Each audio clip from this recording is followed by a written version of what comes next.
This is the Royal Stockholm Royal Swedish Opera House called the Kungliga Operan in Swedish, and it plays operas, ballets, and what we also call musicals. As we know, musicals, we have many musicals like the Broadway style, Disney style, and today is showing of Sweeney, Todd, which is about, so the tagline says the Devon Barbara of the Fleet Street, so it's a bit comic as well as musicals come in all different shapes and forms. I had seen, for example, I recollect seeing hairspray inside a ship actually. So they have brought Broadway to the ship, and so this is one kind of musical. Then we have the Disney musicals, the all-time favorites, Lion King, Aladdin, the and then we have the Disney on Ice, and all these other kind of musicals as well. So it's super exciting combination to really see the musicals, especially in a great theater like this. I love this theater, and I of course love operas, ballets, and musicals.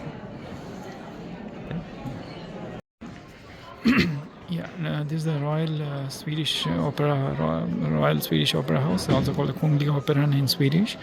And we see when we go to the detail of the kind of seats within. Of course, this is the stage and the proscenium, and then we see the musical pit. Because it's Sweeney Todd a musical, there are really different varieties of musical instruments. Some are very kind of new, and the pit can be raised up or down because different shows and different kind of operas, ballets, and the musicals play around, so they need to get in the musical instruments inside. So it shows a total different. Some musical instruments are like totally very new. For example, the big gong, and there's two kind of harpist chords, and then of course we are seeing this is one of those boxes which is like the highest. Obviously probably reserved for royalty or the high people. And then when we get into this, we see this the boxes at this first the bottom tier are of course the seats. Those are the costliest seats, and then separated with the musical pit. And then we see the first floor. We see these are the boxes of one kind, and then they are separated by small separators. Then we see the boxes. We have about 1, 2, 3, 4, 5, 6 in each separator, in the small separators. Then this is of course the most premium, the middle one. The middle one is obviously the most premium one because you are straight in front of the theater. And then coming to the second floor, of course the ground floor is this straight row of seats, and then adjacent to the music pit, and then the proscenium and the theater. Then the first step, the royal box, of course, most royal. And then we have this first step is also the box.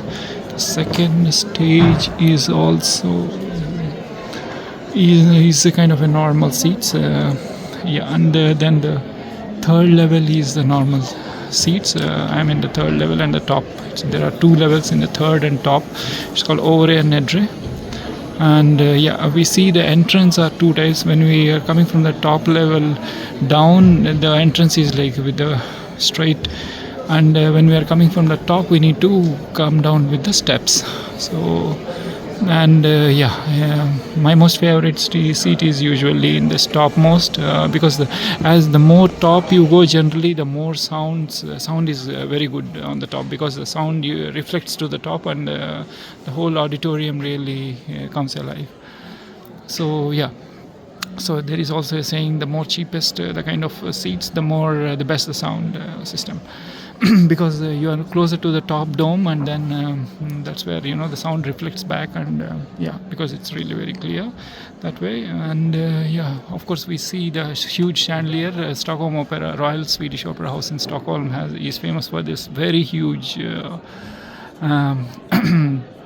chandelier. And then of course many of the key biggest theaters or opera houses in Europe has this gold finishing, and most of these opera houses has been built around 100 to 300 years, between 100 to 300 years. Like the Royal Opera House in London was constructed in the 18th century. Handel was an important part of that. Stockholm Opera House, the first one was constructed in 1773 or something, 1792 or something, exact. And then later they were renovated. Many of the operas that we see, for example, the Garnier Opera in Paris, I think Garnier opened in 1875 or something, and then the Opera House in I think in Vienna the Opera House in Vienna opened around 1869 or something, if I am not wrong the exact year, but somewhere around that time. So they took multi-years to build these great opera houses, and of course the maintenance, they have to really maintain a lot, because and once in every few years or few decades they do a very big maintenance. I think Stockholm Opera House also, I think they are planning a big renovation or maintenance around 26 or 27, because temporarily I think they will relocate to the new location. I was reading somewhere, and then these renovations are also very expensive. They renovate many things, starting with sound system, the theater itself. Sometimes they change the layout as well. Of course, this is a very kind of a neo-baroque style in which we see the wall paintings. Every time I am amazed as to how those people paint these on the walls and the ceilings. I mean, when we see the Vatican City, it's amazing. I mean, how we can't hold up our hand for few seconds or few minutes, but those amazing people, those painters, those sculptors, I don't know how they it really amazes me all the time. I mean, I see these great buildings in Europe. I don't know how they really do. Every European city at least has the capital at least has one great opera house for sure. You generally have an opera house, a dramatic house, a drama theater, an opera house, a concert house. Then there are also other kind of venues, but opera house is a must in almost every European city, and cities across some of the biggest cities in the US, like of course New York has the Metropolitan Opera, which is called the Met, and then San Francisco, Dallas, Atlanta, and all these places have their own Pacific Northwest in the Seattle, and they have their own opera houses. But the opera houses of Europe are these ornate and this Baroque kind of architecture. They're really, really fantastic. I mean, I was in the La Fenice in Venice, opera house in Venice, where La Fenice in Venice is famous for Verdi's. The trilogy had the premieres there in 1853, and La Traviata was in 1853, and then the Naples Teatro San Carlo in Naples. Then you have the great opera house in Paris, which is called Opera Garnier, 1875. I think it was the premiere. The first show was Carmen, I believe, in Opera Garnier Opera. Carmen is a forever musical hit, and Georges Bizet. And the great Opera Garnier in Paris. Stockholm Opera reminds of Opera Garnier as well. And with a great foyer, Stockholm Opera has a really great foyer. The Wiener Staatsoper, which is a Vienna state opera in Vienna. Vienna is Vienna. And then you have the great opera house in Madrid, Teatro Real de Madrid, TRDM, and then Teatro Massimo in where was that? Palermo. Then you have Bayreuth Opera House. Bayreuth is famous for this Wagner's operas. They have the summer festivals, and some of the outer opera houses are like where you have these in the summers opera festivals are held at Arena di Verona in Verona near Venice. And then you have on the lake in Austria, you can Bregenz is one spot. Then of course Bayreuth is a total opera house. Bayreuth Opera House, where you don't see the musical pit. That's the difference of Bayreuth Opera. These great Europe, every city, at least one capital city, has one great opera house at least. So it's these amazing opera houses, and their sound systems, and it's really, really, really amazing. The Wiener in opera. Then you have the Prague and Narodny Dvor, the opera house in Prague, and then you have the great opera house in Budapest, so multiple. Usually, every European, at least a capital city, will have multiple venues, and opera house will be the greatest and grandest in all those venues generally.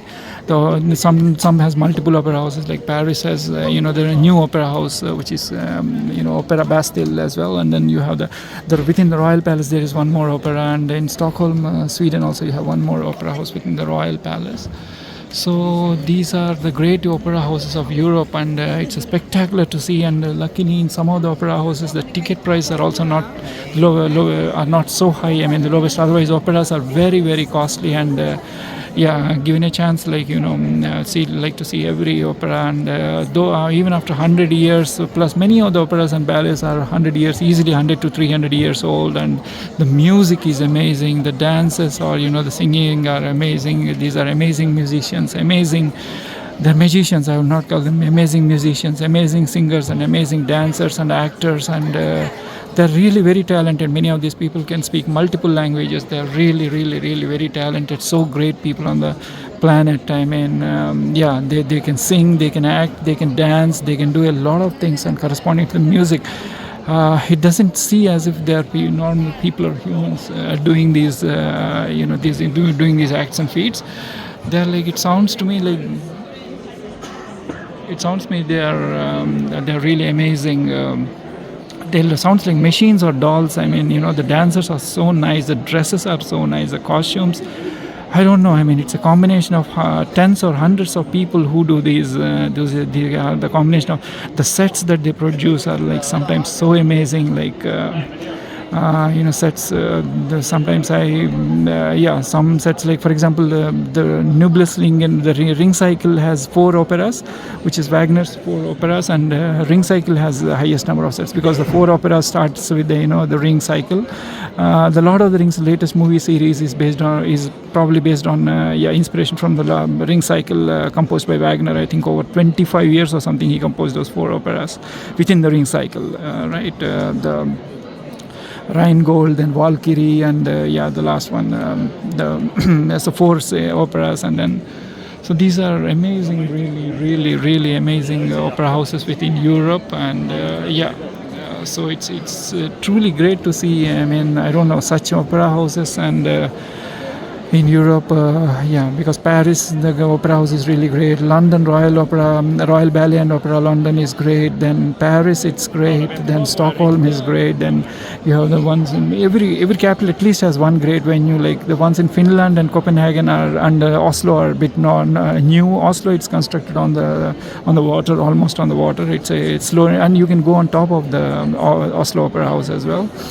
Of course, Paris is great. Then Teatro Real de Madrid, which is a Madrid opera house. Then you have in Barcelona, you have the Palau de la Musica, and then in Switzerland, Zurich, Open House Zurich. In Germany, you have the Berlin Staatsoper, and so München also Bayerische, it's called Staatsoper, and then. The one in Vienna is, of course, one of the most magnificent in Central Europe. Vienna, Prague, and then Budapest. Most of the major European capitals have at least one great opera house, and in Stockholm we see the varieties of operas, ballets, and musicals. Musicals like we know the Broadway musical, the musicals. I saw Hairspray, the Broadway musical on Symphony of the Seas. It was I think it was Symphony of the Seas or Wonder of the Seas. They brought Broadway to the cruise ship. Yeah, so great. And Disney shows, forever popular Disney shows like Lion King or the Frozen, Lion King, and the Disney on Ice shows, and then you have the Tangled and all these great Disney shows, and all the musicals are so great. Musicals like Hamilton, Wicked recently came in the form of a movie as well, so second part will come out late next year in November. So it's all these musicals are so great. Musical, opera, ballet, I don't know, the people are so amazing. They're magicians. I mean, musicians are magicians, the dancers or singers are magicians, and they're actors. They are multi-talented people. So this art must live on somehow. So it's magnificent.